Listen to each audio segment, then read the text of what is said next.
Welcome back. On this day, 85 years ago, a deadly plane crash took the life of an Alaskan pioneer. Yeah, Ralph Wien and two Catholic priests were killed in that crash at Kotzebue back in 1930.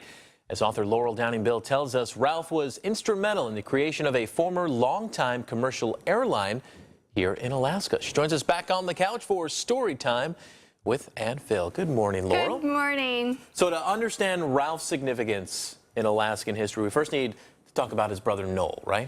That's right. Noel came first. He arrived in Alaska in 1924 on board a steamer, along with his disassembled World War I standard J-1 airplane.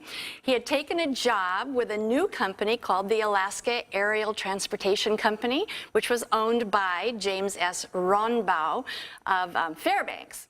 Well, Noel was looking forward to earning his $300 a month flying around the wilderness of Alaska. In aviation, it was just beginning to take off at this time? Yeah, the spring before, Anchorage residents had gone and cleared that swath of land between 9th and 10th Avenues and C and L Street, which had served as a fire break from downtown Anchorage to the wilderness on the south. And Noel was the first to christen the new airstrip when he took off in his reassembled airplane to test it out.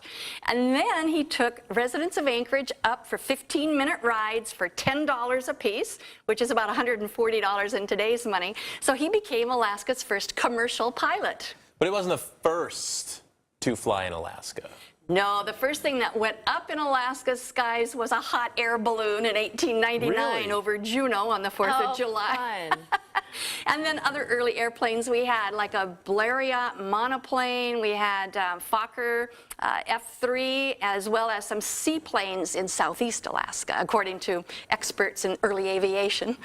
Okay, so who was the first person to fly Alaska's skies? That would be James V. Martin. He came to Alaska in 1913, again by steamer, and he did 5 aerial shows in Fairbanks between July 3rd and July 5th of 1913. The residents in Fairbanks had remodeled sort of their exposition park and turned it from an horse and auto racing track into a makeshift airstrip. And boy, I'll tell you, those people in Fairbanks went nuts over looking over that newfangled flying machine. Yeah, you got to keep up with the times. But one of the Wiens is credited with a first in Alaska. Yes, well, Noel being the first commercial pilot, he also was the first to fly from Anchorage to Fairbanks, as well as the first to land above the Arctic Circle. Now, he hired Ralph to come work for Rodenbaugh's operation as a mechanic, and then the two brothers split away a couple years later, and they formed the Wien brothers, and they had their first scheduled flight from Fairbanks to Nome in 1927.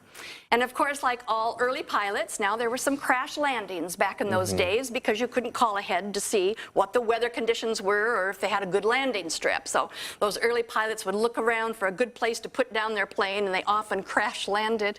But of course, very few of them really got seriously injured because the planes were flying so slow in those days. Well, that takes us to the infamous crash in 1930.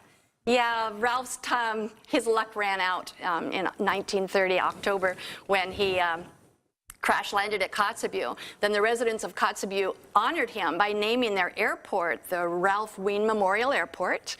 And Noel then took the business and created Wien Air Alaska. And they ended up with like 800 employees serving out almost 190 places between Alaska and Canada.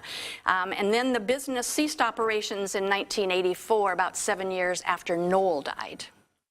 And again, now you know. I'm adding it to my personal trunk of Alaskan knowledge that I did not know until you sit on this couch and fill us in. It's great stuff to get our day started with. Well, thank you so much.